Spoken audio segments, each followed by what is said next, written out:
우리 GT 말씀 쫓아가는데 올해 말씀은 또 요한복음 말씀이신 주님이 나타나는 본문입니다. 우리 1장 32절부터 34절까지 교독하고 시작하도록 하겠습니다.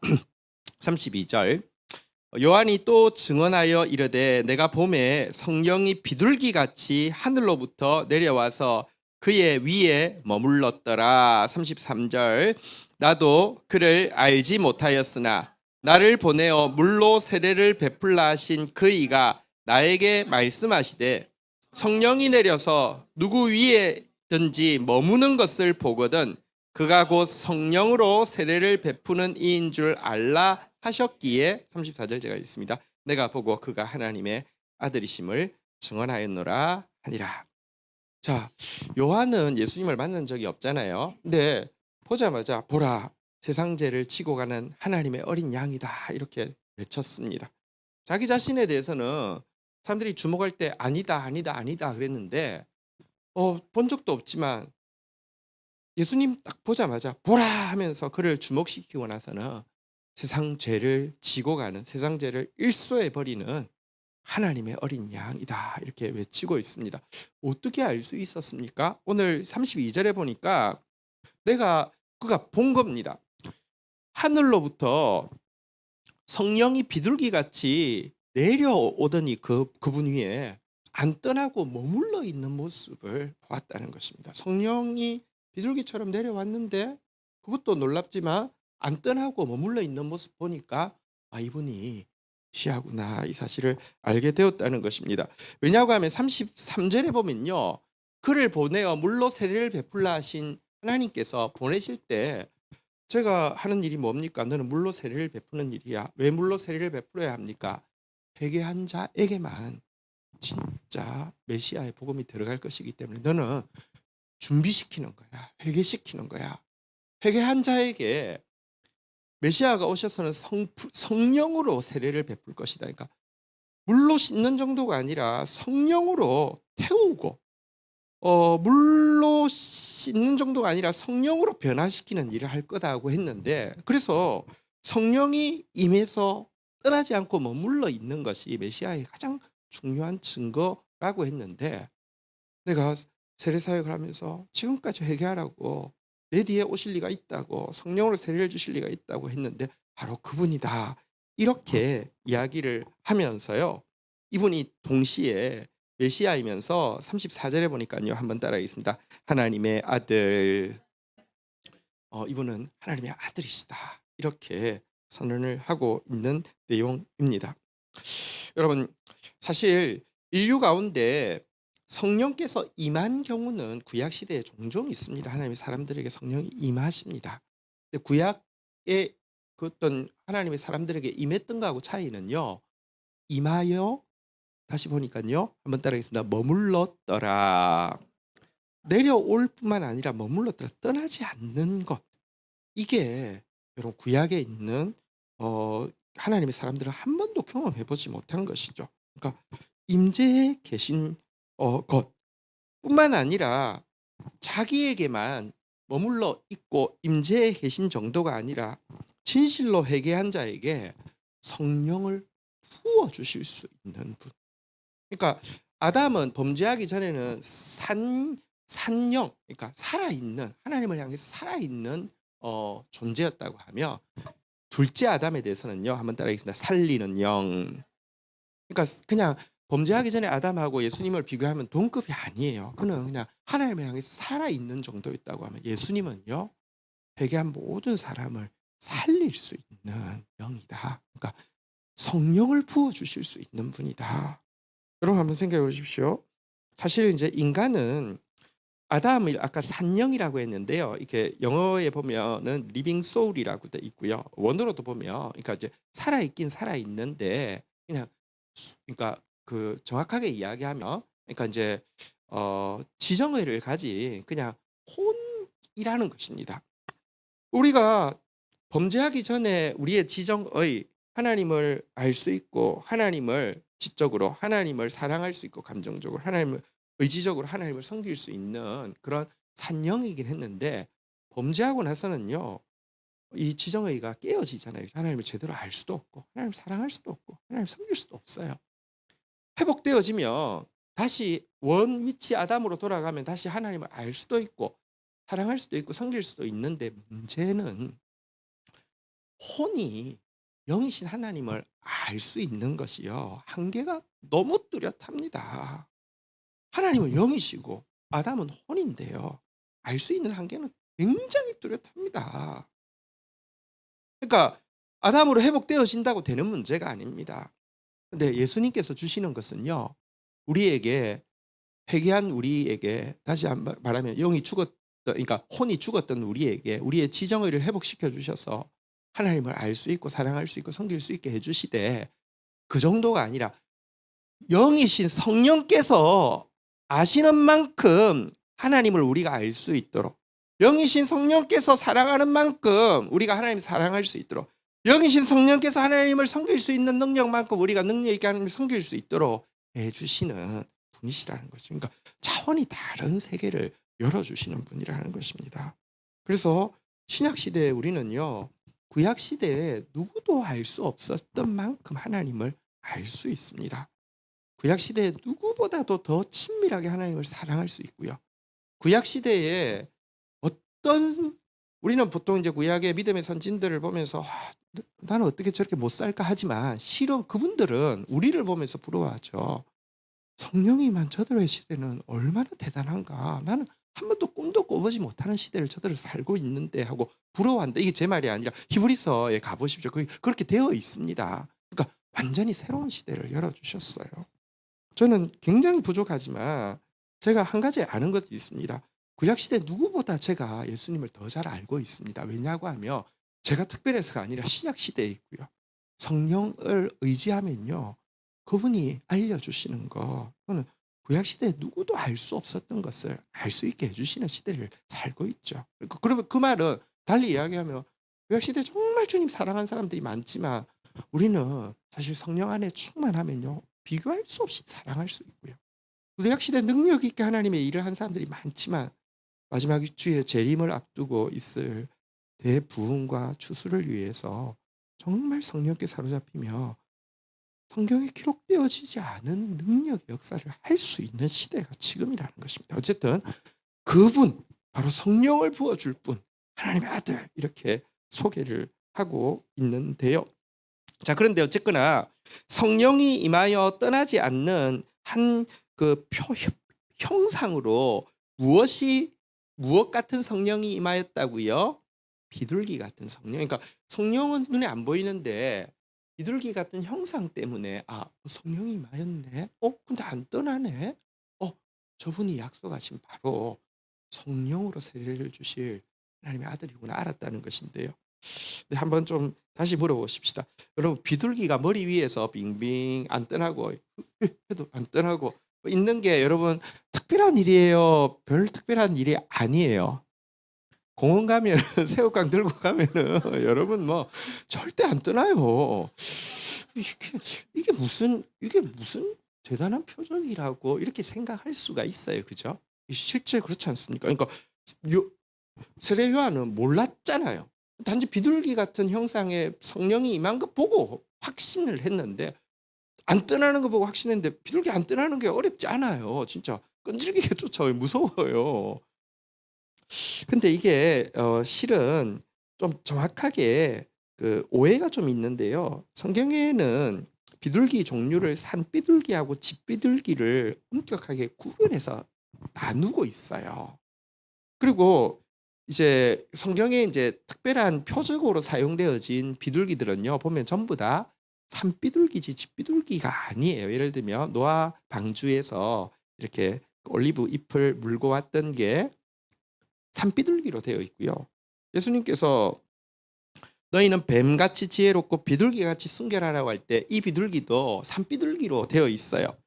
영어에는 여러분 피존이라는 비둘기와 도브라는 비둘기가 있는데요. 무엇이 산비둘기고 무엇이 집비둘기인지 절대 안 잊어버리게 알려줄게요. 빨렌. 예. 자 그다음에 이렇게 바디워셔. 자 여러분 몸에다가 피 좀 뿌릴래요? 도부 쓸래요? 그러면 산비둘기는 뭐라고요? 도부예요. 그리고 집비둘기는 피존이에요. 근데 이게 되게 거의 그러니까 뭐 큰 차이가 없는 것처럼 보이는데 성격이 너무 다르대요. 그래서 한 어떤 핀트 켄트렐이라는 사람은 50년간 피존하고 도부만 연구를 한 사람이 있는데요. 세 가지에서 큰 차이가 있대요. 1번 피존은요. 일단 엄청 사납대요. 매일 싸운대요. 뭘로 싸울까요? 보통 이제 영역 싸움 많이 하잖아요. 텃세라는 거. 그리고 막 라이벌 의식, 누가 뭐 밥 먹고 있으면 막 해가지고 막 쫓아버리고 막 자기보다 더 뭐 이러는 그거는 무조건 피존. 근데요 비슷하게 생겼는데요. 도부는요 굉장히 온유하대요. 절대 싸우지 않는데요.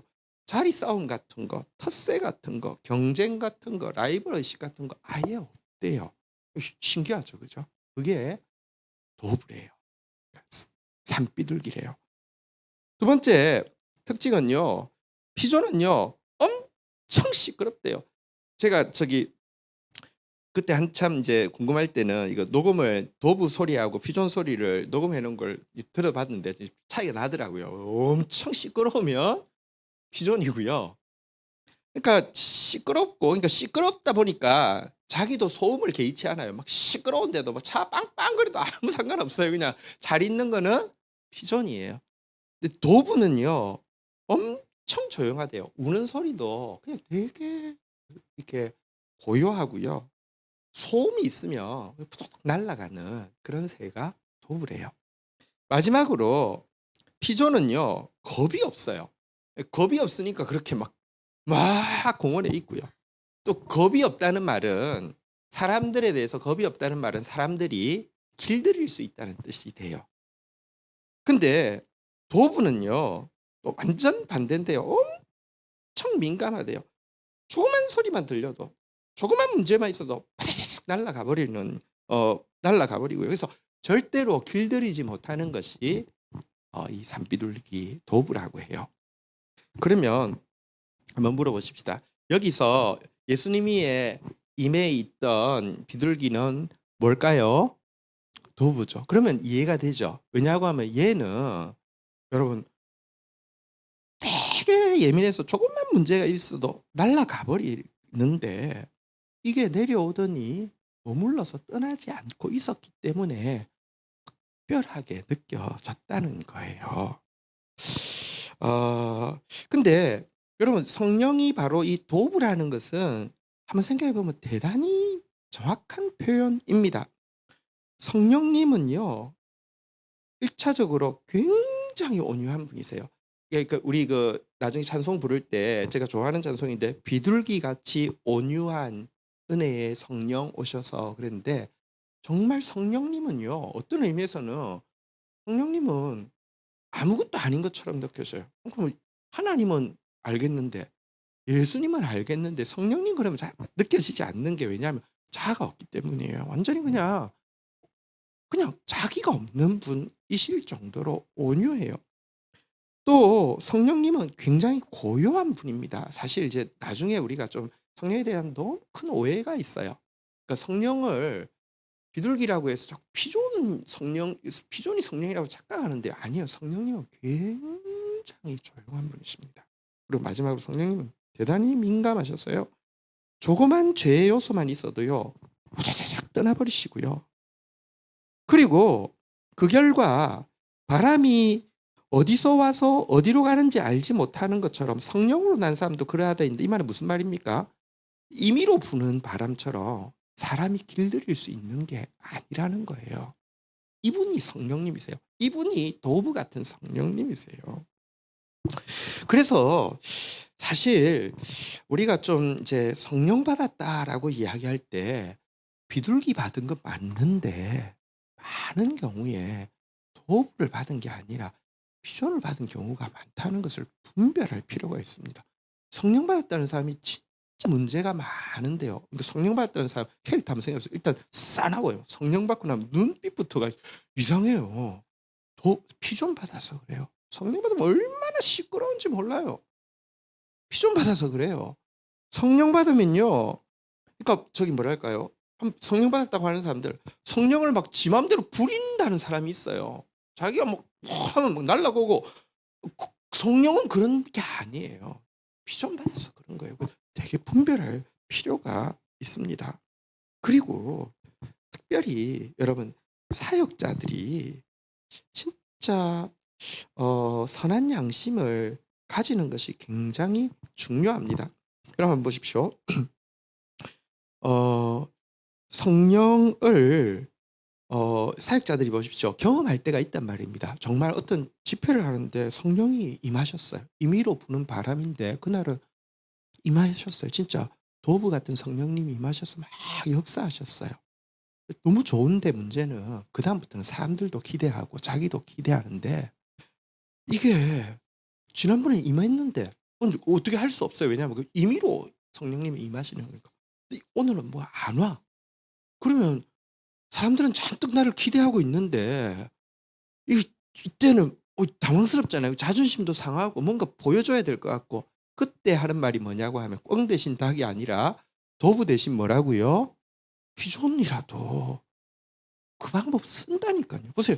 성령 받게 한다고 하면서 코카콜라 시키는 게 왜 그래요? 할 수 이렇게 하면 뭐 되는 것 같으니까.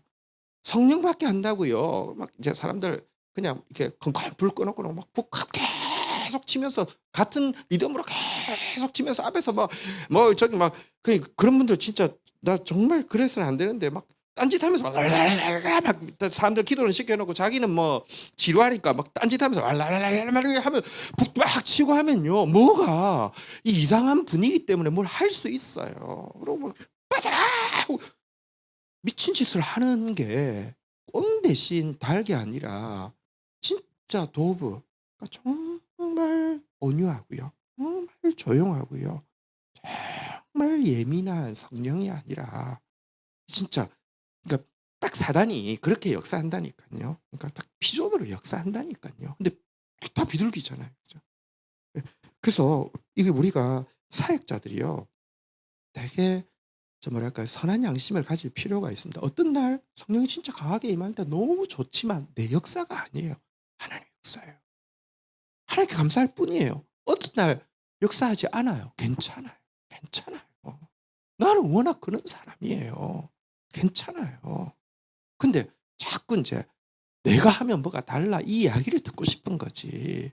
아니나 다를까 오늘 또 이 이야기 듣고 싶은 거지. 진짜 영역 있어. 이 이야기 듣고 싶은 거지. 영역이 뭐예요? 성 사역자는요 기억해야 합니다. 사역자는 성령을 조종할 수 있는 사람이 아니라 성령께 순종할 수 있는 사람이에요. 어떤 날은 건조하고 정말 사망의 음침한 골짜기 같은 곳을 지나가게 하면 그냥 지나가는 거예요.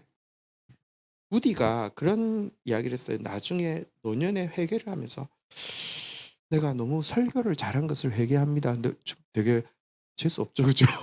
뭐야 이거. 이게 뭐냐고 하면 보십시오. 설교를 잘한다는 게 사람들이 반응을 이끌어내는 거잖아요. 근데 그날은 하나님이 건조한 말씀을 통하여서 사람들이 뭐랄까요? 마음이 부드럽지 않은 사람은 강팍하게 하고 강팍함을 통하여서 자기를 스스로 보게 하는 게 하나님의 일이었는데 이렇게 하면 건조하겠지 해서 양념을 쳐 가지고 먹기 좋게 만들어서 오늘도 은혜 받게 하고 그날은 은혜 받게 하는 날이 아니라 그날은 내적인 씨름을 하게 하고 마음이 상하게 하는 게 하나님의 목표예요. 예수님은 설교하고 사람들 마음 상하게 한 적 있어요, 없어요? 있어요. 예수님은 설교하고 사람들 은혜 못 받았다고 한 적 있어요, 없어요? 있어요. 근데 왜 나는 은혜 못 받는 적이 없고 마음 상하는 적이 없어요? 내가 설교를 너무 잘했기 때문이지. 조미료를 쳐서 정말 회개합니다 이렇게 이야기했는데 사역자가 되게 배워야 될 부분이죠. 자 그런데 예수님께는 다시 이제 그러면 한번 가십시다. 예수님은 어떤 분이시기에 이 성령이 이렇게 온유하고 이렇게 조용하면서도 이렇게 예민한 성령이 와서는 자기 집처럼 떠나지 않을 수 있었을까? 우리도 마찬가지잖아요. 우리 성령 충만이라는 게 뭐냐고 하면요. 왜 어떻게든 얘가 확 잡아가지고 이게 못 떠나게 하는 게 성령 충만 아니에요. 성령이 그냥 예쁘게 와서는 머물러서 안 떠나는 게 성령 충만이란 말이에요. 어떻게 해야지 성령 충만할 수 있을까요? 그 비결은 자, 그다음 절 한번 좀 보도록 하겠습니다. 우리 35절, 36절 한번 보도록 하겠습니다. 또 이튿날 요한이 자기 제자 중 두 사람과 함께 섰다가 36절 한번 같이 읽어볼까요? 읽겠습니다. 시작. 예수께서 거니심을 보고 말하되 보라 하나님의 어린 양이로다. 다시 한번 처음 볼 때는 사람들을 향해서 보라 세상 죄를 지고 하는 하나님 어린 양이로다 했는데 이날은 제자 둘과 있었는데도 예수님이 딱 보니까 보라 하나님의 어린 양이로다 이렇게 이야기를 했어요. 두 번 다 하나님의 어린 양이라고 그랬는데요. 사실 보면 그렇잖아요. 유유상종이라고 어린 양은 참 온유함의 되게 한 상징이죠. 그 양은 잡을 때 잡은 줄 모른대요. 그러니까 자가 진짜 없기 때문에 그냥 뭐 이렇게 하면 죽은 거예요. 근데 예수님은 어린 양, 정말 자기를 비운 어린 양, 온유한 어린 양. 도살자 앞에서도 자기 도살하는 자 앞에서도 입을 열지 않는 어린 양. 게다가 세상 죄를 지고 가는 다시 말하면 여러분 성령은 죄가 조금이라도 있는 곳에는 떠나시는데요. 그는 죄가 없었기에 우리의 죄를 걸머지실 수 있잖아요. 그죠? 그러니까 정말 그 도브 같은 비둘기 성령님이 어린 양 같은 예수님이 머물러서는 떠나지 않는 것이 너무 자연스러운 그림이라는 것입니다. 생각해 보세요. 비둘기가 확 내려오는데 밑에서 독사가 입을 확 벌리고 있으면 이 그림을 보면 마음의 평화가 있겠습니까? 혹은 어린 양이 밑에 있는데 위에서 독수리가 팍 하고 내려오면 평화가 있겠습니까? 근데 어린 양 위에 도부가 이렇게 내려오는 모습을 한번 보십시오. 얼마나 아름다운 모습입니까? 그게 신자가 살아가야 되는 모습이고요. 또 사실 여러분 세례요한을 하나님께서 여인이 낳은 자 중에서 제일 큰 자라고 예수님이 인정을 해주셨는데 왜 그러냐고 하면 한번 보십시오. 제일 처음에는 모든 사람들을 향해서 보라 세상 죄를 지고 한 하나님 어린 양이라 그랬는데 이번에는 누구 앞에서 이야기했다고요? 두 제자 앞에서 이야기했어요. 그러면 두 제자가 무슨 생각하겠어요? 배를 갈아탄다고 뭐라고 하죠? 뭐 차를 갈아탄다고 하나? 뭐 어쨌든 갈아타야 되겠다 이런 생각 하겠어요? 안 하겠어요? 해요. 37절 한번 볼까요? 두 제자가 그의 말을 듣고 예수를 따르거늘. 근데 여러분 보세요. 참 이게 쉬운 게 아니란 말이에요. 어쨌거나 지금 사람들이 엄청 자기를 지지하는데도 나는 아니라 쉽지 않아요. 그래도 자기 따르는 진짜 그 열렬 제자들이 있잖아요. 이 사람들은 나랑 평생 같이 갈 거라고 생각할 수 있잖아요. 그죠? 그런데 딴 사람 앞에서 이렇게 이야기하는 건 내 사명이니까 이야기하는데 이 두 사람 앞에서는 약간 너 한 번 이야기했으니까 뭐 이렇게 해도 될 텐데 이 반응이 나올 줄 모르고 했을까요? 배신? 아니에요. 진짜 세례요한이 얼마나 온유한지도 알 수 있고요. 정말 세례요한이 그랬잖아요. 그는 흥하여야겠고 나는 쇠하여야 하리라 이랬어요. 한번 보십시오. 이게 paid in, paid out 아시죠? 그러니까 연극할 때 보십시오. 엑스트라가 있다가 주인공 나오면 자기는 엑스트라도 제일 처음에 이제 막 앞에 딱 나오면 쫙 조명이 비치잖아요. 뭐 잘하잖아요. 사실 엑스트라도 잘해요. 이게 시간 끄는 사람 잘해요. 그렇지만 주인공 나오려고 하면요. 페이드 아웃 해야 돼요. 사라져 줘야 돼요. 그 앞에서 깝죽거리면 안 돼요. 정연이가 뭐 오래 그 방자가 저 오래 하면은 안 되는 거예요. 야단 맞아야 돼요. 이해하시죠? 세례요한은 정확하게 자기 위치를 알았어요. 나는 그분이 오면 나는 쇠해야 될 사람이고 그는 흥해야 될 뿐이고 내가 기뻐하는 것은 내가 신부를 취할 신랑에서 기뻐하는 게 아니라 신랑의 들러리로서 신랑이 맞이할 신부를 이렇게 순결한 신부를 맞이하는 그 기쁨을 친구로서 기뻐하는 것이고, 나는 광야에서 외치는 소리로서 세상 죄를 지고 한 하나님 어린 양 소개하며 사라질 사람이라는 자기에 대한 정확한 자기 신분과 사명에 대해서 정확하게 아는 사람이었고, 예수님 가장 가까이 있었기 때문에 여자가 낳은 자 중에서 가장 큰 자라고 했고요. 성령이 그를 들어서 쓰실 수 있었던 거예요. 어쨌든 하나님의 역사는 이런 사람들 통해서 이루어집니다. 세례요한 같은 사람, 또 예수님, 그 위에 임하시는 성령님, 이게 하나님 나라의 역사입니다. 모방을 할 수 있어요. 비슷하게 할 수 있어요. 그럼 정광훈이 뭐 이런 것들, 여러분 그 한동안 저기 뭐죠, 엄청 그 옛날에 장희동에서 뭐 할 때 교인들 엄청 잘 챙기고 뭐 기도하면 막 뭐 은사도 임하고 막 그랬대요. 진짜 분별해야 돼요. 정말 분별해야 돼요. 하나님의 성령의 역사는 그런 게 아니에요. 그런 도구 같은 성령님을 사모하고, 또 그러기 위해서 정말 어린 양같이 온유하고 겸손하고 순결한 사람이 되기 위해서 몸부림치고, 그러면서도 나는 세례 요한의 자리지 예수님 자리 아니에요. 꼭 알아야 돼요. 우리는 자꾸 세워져야 될 자리지 자꾸 흥해지면 큰일 나요. 어. 자, 이제 이 두 제자가 어떻게 됐는지 한번 좀 보도록 하겠습니다. 자, 두 제자가 누구냐고 하면요, 밑에 나오거든요. 자, 우리 배신자, 네, 말 바꿔 탄 사람 한번 보도록 하겠습니다. 자, 우리 38절, 39절 한번 좀 보도록 하겠습니다. 예수께서 돌이켜 그 따르는 것을 보시고 물어 이르시되 무엇을 구하느냐 이르되 랍비여 어디 계시오니까 하니. 자, 39절 한번 보도록 하겠습니다. 읽겠습니다. 시작.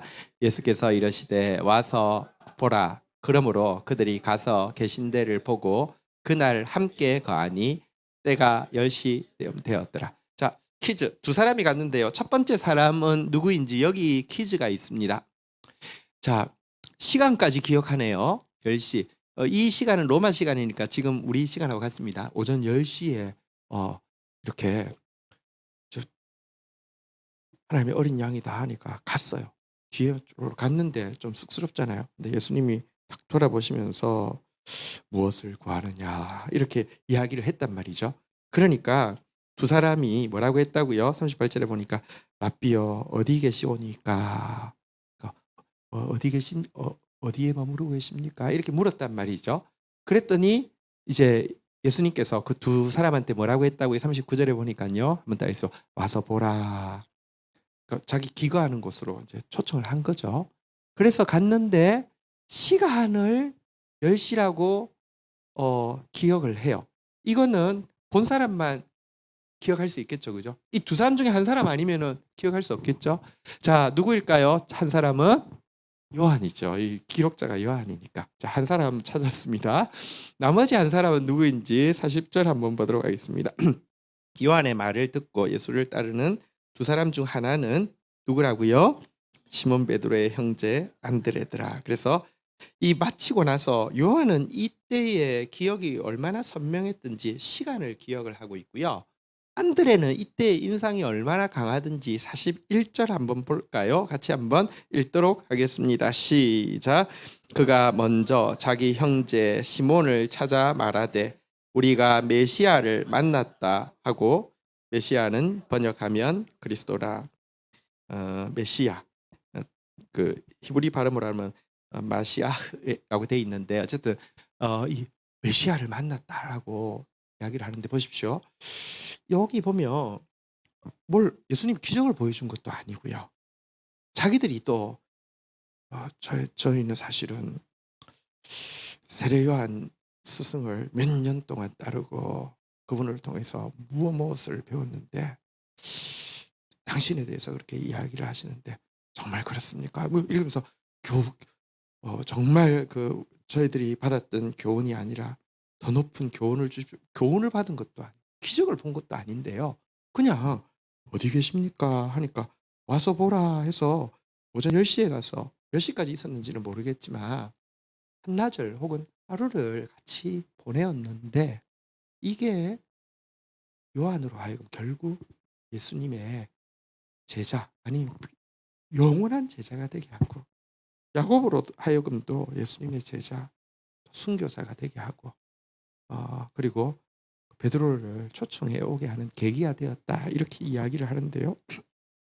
우리가 예수께 나오면서도 기대가요, 뭔가 다시 이야기합니다. 우리가 종교라는 게요, 지난 그 주일날 이야기, 저기 1월 1일에 이야기했잖아요. 기능이 두 가지로 이야기할 수 있어요. 요가,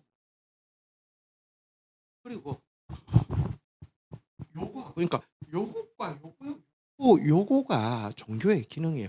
오늘 한국 교회가 요즘 저기 뉴스에 보면 이제 사람들이 분석하면서, 아니 이 지경인데도 지원 지지를 한다는 게, 그 퍼센테이지가 20% 이상 나온다는 게 뭐죠? 이렇게 막 자기들이 이해가 안 된다고 이야기하면서 그런 말이에요.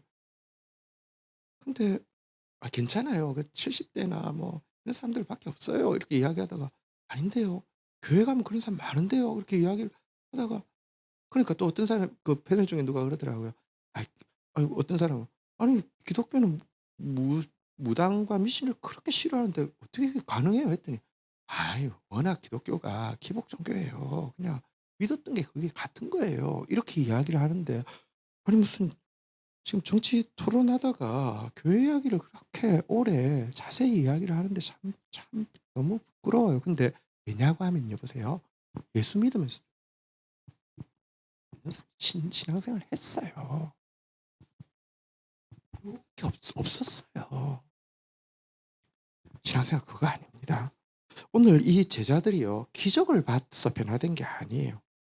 오늘 이 제자들이요, 뭐 이렇게 이 당신 따라가면은 뭐 이렇게 확실히 우리가 뭐 안전한지 아니면 뭐 성공하는지 뭐 아니에요. 어디 계십니까? 와서 보라.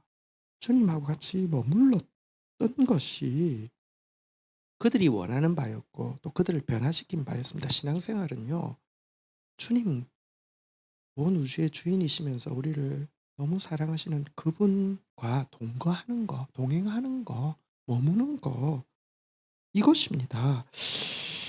이게 우리 신앙생활의 가장 중요한 소망이 되어야 합니다. 오늘도 주님은 우리가, 여러분 이 두 제자처럼 주님 따라갔으면 좋겠습니다. 따라가다가 주님이 우리한테 이렇게 물어보실 때에 한번 다시 제가 역할을 하면 여러분들이 역할을 합니다. 38절에 이제 제가 여러분들이 예수님을 따르고 있을 때 제가 예수님 역할입니다. 무엇을 구하느냐. 39절을 제가 한번 같이 하겠습니다. 시작. 와서 보라. 예, 이게 우리 신앙의 핵심적인 부분입니다. 이게 건강한 신앙의 핵심적인 부분입니다. 주님이 어디 계신지, 그러니까 주님이 누구신지가 궁금하고요. 그분과 함께 거하는 것, 이게 나의 영원한 소망, 나의 소원, 이게 건강한 신앙입니다. 지금 한국 사회가 새로워지는 과정 가운데 교회가 새로워지는 거, 크리스찬들이 새로워지는 거 너무 중요합니다.